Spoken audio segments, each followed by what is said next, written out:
नमस्कार दोस्तों। साथियों, हम लोग हिस्ट्री पढ़ रहे थे और हम लोगों ने हिस्ट्री के पहले टॉपिक पर बात की थी, जो कि टॉपिक था आपका पृथ्वी का भूगर्भिक इतिहास और मानव की उत्पत्ति।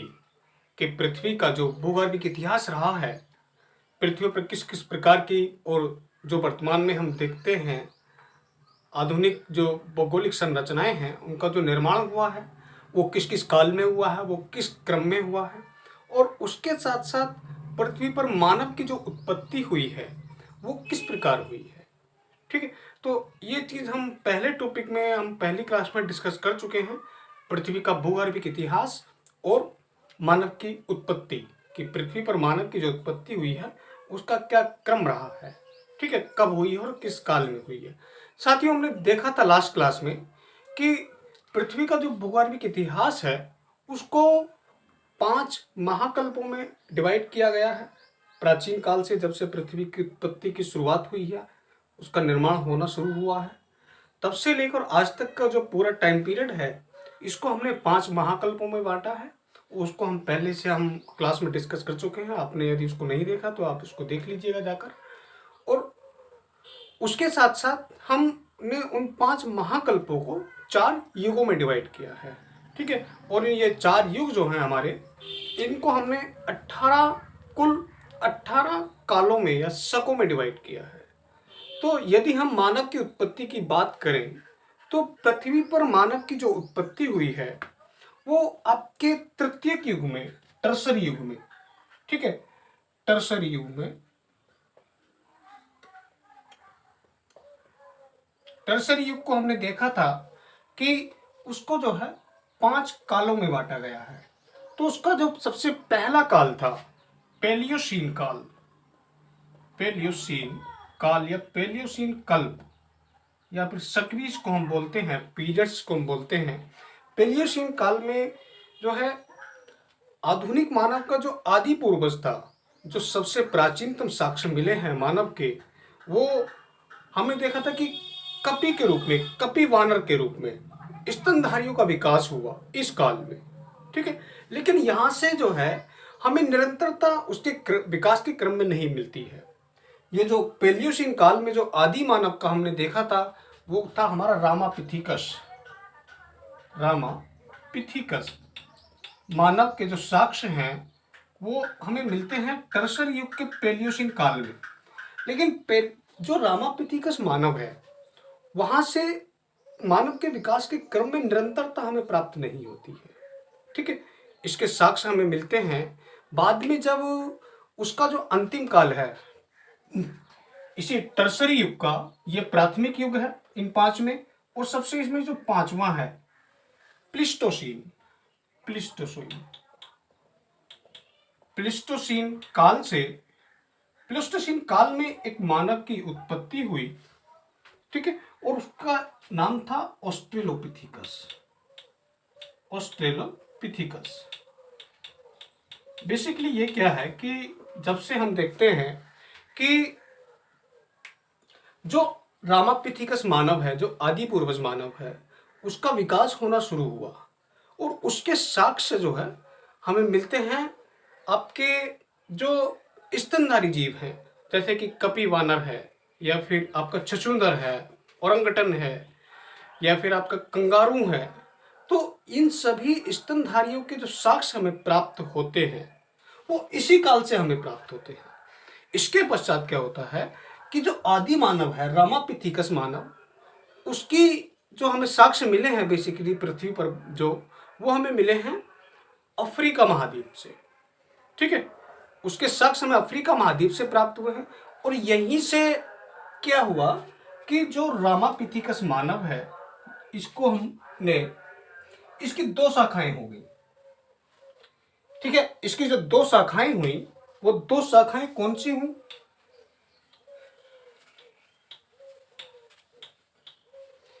देखिए, जो रामापिथिकस मानव है, इसकी 2 शाखाएं थी। एक शाखा तो इसकी हमें रहेगी जंगलों में निवास करने वाली। ठीक है, एक शाखा तो इसकी जंगलों में निवास करने वाली थी, और एक शाखा इसकी मैदानी भागों में आ गई, मैदानी भागों में। तो जो शाखा रामापिथिकस मानव की जो शाखा मैदानी भागों में आई, वो उसी के साक्ष्य हमें मिलते हैं ऑस्ट्रेलोपिथिकस के रूप में। ठीक है, जो कि हमने देखा था, जो तृतीयक युग था, और तृतीयक युग का जो सबसे अंतिम काल था प्लिस्टोसीन काल, प्लिस्टोसीन काल से ही हमें मानव की उत्पत्ति का एक क्रमिक विकास हमें दिखाई देता है। ठीक है, अब इसको हम देखते हैं, जैसे कि ऑस्ट्रेलोपिथिकस मानव है। अब इसके साक्ष्य हमें कहां से मिले? ऑस्ट्रेलोपिथिकस मानव के जो साक्ष्य मिले हैं हमें, वो हमें प्राप्त हुए हैं दक्षिण अफ्रीका से। दक्षिण अफ्रीका में एक स्थान है ट्रांसवाल।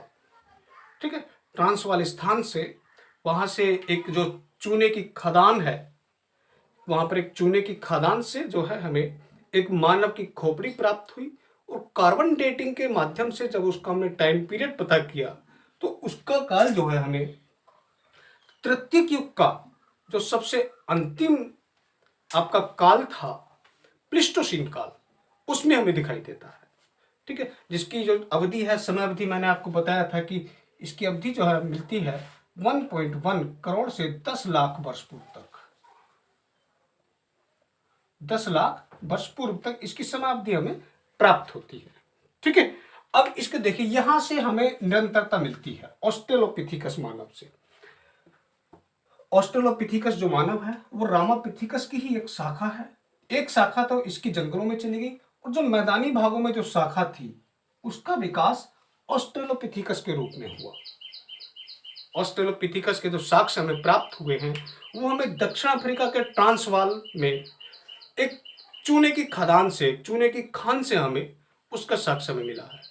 ठीक है, तो ऑस्ट्रेलोपिथिकस सबसे पहली चीज जो है इसमें, इस मानव की विशेषता यह है कि यहां से मानव के विकास का एक क्रम, निरंतर विकास हमें दिखाई देता है ऑस्ट्रेलोपिथिकस से। ठीक है, उसके बाद है होमो हैबिलिस मानव। होमो हैबिलिस मानव की देखिए क्या विशेषता है? होमो हैबिलिस मानव की विशेषता इसमें यह है कि सबसे पहली बार होमो हैबिलिस मानव ने हाथ का इस्तेमाल करना शुरू किया। इससे पहले क्या था कि ऑस्ट्रेलोपिथिकस जो मानव था, जो कि रामापिथिकस मानव की ही एक शाखा थी, जो कि मैदानी भागों में आ गई, और उसको मैदानी भागों में उसका विकास होने लगा। तो चलने के लिए वो चारों हाथ पैरों का इस्तेमाल करता था, चलने के लिए चारों हाथ पैरों का इस्तेमाल करता था। लेकिन चलने के साथ साथ, अभी भी वो चलने के लिए हाथों का इस्तेमाल करता है और पैरों का इस्तेमाल करता है, लेकिन चलने के साथ साथ हाथ के इस्तेमाल को उसने जो है औजार बनाने के लिए भी किया। तो सबसे पहला साक्ष्य हमें मिलता है यहीं से, होमो हैबिलिस मानव। होमो हैबिलिस जो मानव है, उसकी विशेषता क्या है कि सबसे पहली बार हाथ का प्रयोग इसने किया। हाथ का प्रयोग किया। हाथ का प्रयोग किस लिए किया? औजार बनाने में किया। हाथ का प्रयोग औजार बनाने में, औजार बनाने में। ठीक है, तो होमो हैबिलिस मानव की क्या विशेषता है? सबसे पहली बार चलने के साथ साथ इसने हाथों का इस्तेमाल औजार बनाने में भी किया। उसके बाद देखिएगा हीडलबर्ग। अब देखिए हीडलबर्ग मानव, हीडलबर्ग मानव के जो साक्ष्य हमें मिले हैं, वो हमें यूरोप महाद्वीप से मिले। ठीक है, तो हीडलबर्ग मानव के जो साक्ष्य हमें मिले हैं, वो यूरोप से प्राप्त हुए हैं। ठीक है, इसका जो विकास हुआ है इस मानव का, वो यूरोप में हुआ है। हीडलबर्ग की ये विशेषता है। ये सब यूपीएससी के क्वेश्चन, ये सब यूपीएससी लेवल पे तक ये सारी चीजें पूछी गई हैं आपसे। उसके बाद देखिए जो आपका फिफ्थ है, वह होमो इरेक्टस मानव। हीडलबर्ग मानव के पश्चात जो मानव के विकास का क्रम रहा है, वो रहा है आपका होमो इरेक्टस। होमो इरेक्टस की क्या विशेषता है? देखिए, होमो इरेक्टस का जो विकास हुआ है, उसके जो साक्ष्य हमें मिले हैं बेसिकली, वो हमें 2 स्थानों से मिले हैं। ठीक है, इसमें पहला साक्ष्य इसका हमें मिला है जो होमो इरेक्टस मानव है। तो होमो इरेक्टस मानव का जो हमें साक्ष्य मिले हैं, वो 2 स्थानों से मिले हैं। इसमें 2 स्थानों के नाम पर ही इसमें नाम भी रख दिया गया है। पहला है इसमें आपका जावा मानव। अब देखिए जावा मानव क्या है? जावा एक द्वीप है, जैसा कि आप जानते हैं ज्योग्राफी में कि जावा जो है वो एक द्वीप है इंडोनेशिया में। तो जावा द्वीप में इस मानव के साक्ष्य मिले हैं। ठीक है, जावा द्वीप पर इस मानव के साक्ष्य मिले हैं इंडोनेशिया में। ये होमो इरेक्टस मानव की ही एक शाखा है। और दूसरा है इसमें आपका पीकिंग मानव। पीकिंग मानव, पीकिंग मानव, देखिए पीकिंग क्या है? पीकिंग बेसिकली जो चाइना की कैपिटल है बीजिंग, उसी का नाम पहले पीकिंग हुआ करता था। तो बीजिंग से इसके साक्ष्य मिले हैं, वहां से 40 खोपड़ियां प्राप्त हुई हैं मानव की बीजिंग से। और वो इसी काल में होमो इरेक्टस मानव की एक शाखा के रूप में उसका विकास हुआ है। एक तो जावा मानव है और पीकिंग मानव है। ठीक, जावा मानव की क्या विशेषता है? जावा मानव का जो विकास हुआ है वो जावा द्वीप पर हुआ है। इंडोनेशिया में जो जावा द्वीप है वहां पर एक सेलो नदी है। ये क्वेश्चन भी पूछा गया है, सेलो नदी। तो सेलो नदी घाटी में जावा मानव के साक्ष्य हमें मिले हैं। और जावा मानव की सबसे बड़ी जो विशेषता है वो ये है कि इसने आग का आविष्कार किया। ये क्वेश्चन कई बार पूछा जाता है कि आग का विस्तार या आग की खोज या आविष्कार किसने किया? वो जावा मानव ने ही किया। तो जावा मानव ने आग का आविष्कार किया। इसके साक्ष्य जो हमें प्राप्त होते हैं वो इंडोनेशिया के जावा द्वीप से प्राप्त होते हैं। ठीक है, उसके पश्चात पीकिंग मानव। पीकिंग मानव का जो जैसे मैंने बताया आपको अभी कि जो चाइना की कैपिटल है बीजिंग, वहां से इसके साक्ष्य हमें मिलते हैं पीकिंग मानव के। ठीक है, और इसकी विशेषता क्या है? पीकिंग मानव की एक विशेषता सबसे बड़ी यह है कि इसने औजारों का प्रयोग करना शुरू किया अपने दैनिक जीवन में। अपने खाद्य संग्राहक के रूप में जो मानव था उस समय, उसने अपने दैनिक जीवन में औजारों का इस्तेमाल शुरू किया मतलब। ठीक है, तो पीकिंग मानव हुआ। अब उसके बाद है जो मानव की अगली जो स्टेज है वो है नियंडरथल मानव। देखते हैं इसको भी सभी को। देखिए आगे है आपकी जो मानव की स्टेज है वो है आपका नियंडरथल मानव। नियंडरथल मानव, इसकी क्या विशेषता है? देखिए इसकी सबसे पहली विशेषता यह है, नियंडर क्या है कि नियंडर जो है एक नदी है जर्मनी में। जर्मनी में एक नियंडर नदी है, तो वहीं से इसके साक्ष्य में प्राप्त होते हैं जर्मनी में नियंडर नदी। ठीक है, इसको आप नोट भी कर लें, नियंडर नदी से इसके साक्ष्य में प्राप्त होते हैं। और सबसे जो बड़ी विशेषता है इसकी नियंडरथल मानव की सबसे बड़ी जो विशेषता है वो ये है कि सांस्कृतिक विकास यहां से हमें मिलता है। मानव का क्रमिक सांस्कृतिक विकास है वो यहीं से हमें प्राप्त होता है। ठीक है, तो दूसरी जो विशेषता है वो सांस्कृतिक विकास।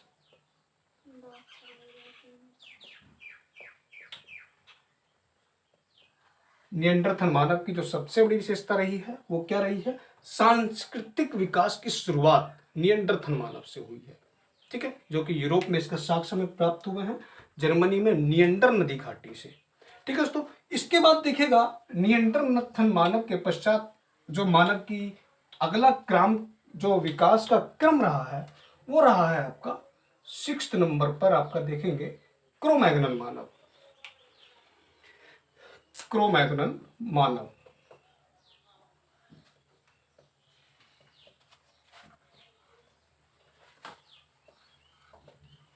देखिए क्रोमैग्नन मानव, देखिए क्या क्रोमैग्नन मानव की जो विशेषता रही है वो क्या रही है? सबसे पहली चीज तो ये होमोसेपियंस का पूर्वज था। मतलब इसके पश्चात जो है आधुनिक मानव होमोसेपियंस की उत्पत्ति हुई, उसका विकास हुआ। और जो उसकी दूसरी सबसे बड़ी विशेषता, ये क्वेश्चन कई बार पूछा गया है क्रोमैग्नन मानव में कि जो आधुनिक मानव है होमोसेपियंस से क्रोमैग्नन मानव की जो मानसिक क्षमता थी वो अधिक थी। मतलब मानसिक रूप से क्रोमैग्नन का विकास जो है वो होमोसेपियंस से अधिक था। ये क्वेश्चन कई बार पूछा गया है, ये बहुत इंपॉर्टेंट फैक्ट है। देखिएगा आप इसको नोट कर लेगा कि आधुनिक मानव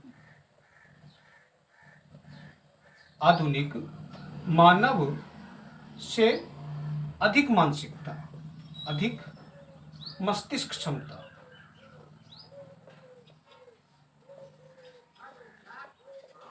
ठीक है, इसके पश्चात जो है आपका 8वें क्रम पर आता है आपका होमोसेपियंस मानव। होमोसेपियंस मानव क्या है?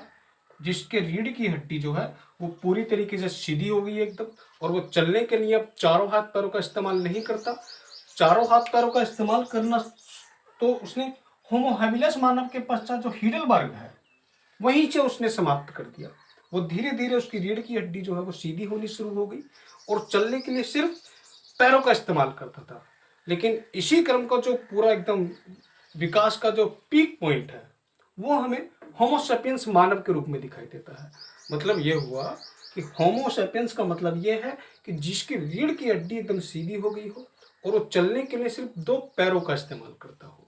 ठीक है, तो क्रो-मैग्नन मानव की क्या विशेषता रही है? इसका जो मानसिक क्षमता है वो आधुनिक मानव होमो सेपियंस से अधिक रही है। ठीक है दोस्तों, तो ये हमने देखा है जो मानव का विकास है, मानव की उत्पत्ति से संबंधित चीजें हमने पहले डिस्कस कर चुके हैं कि उसका जो विकास, जो उत्पत्ति है उसकी, वो आपकी पहले हो चुकी है तृतीयक युग में। तृतीयक युग का जो सबसे पहला काल है आपका पेलियोसीन काल, उसमें कपि के रूप में मानव की उत्पत्ति शुरू हुई है। लेकिन वहां से विकास का क्रम जो है वो निरंतर हमें नहीं मिलता है। विकास का क्रम जो हमें निरंतर मिलता है वो आपके तृतीय युग के अंतिम काल से, प्लीस्टोसीन काल से हमें प्राप्त होती है, और उसमें जो है ऑस्ट्रेलोपिथेकस मानव हमें दिखाई देता है। ठीक है, इसकी यहीं से हम यदि देखें, यहाँ पर एक बार हम इसको रिव्यू कर लें तो रामापिथेकस मानव की शुरुआत होती है आपकी तृतीय युग के प्रथम काल से। इसकी 2 शाखाएं होती हैं।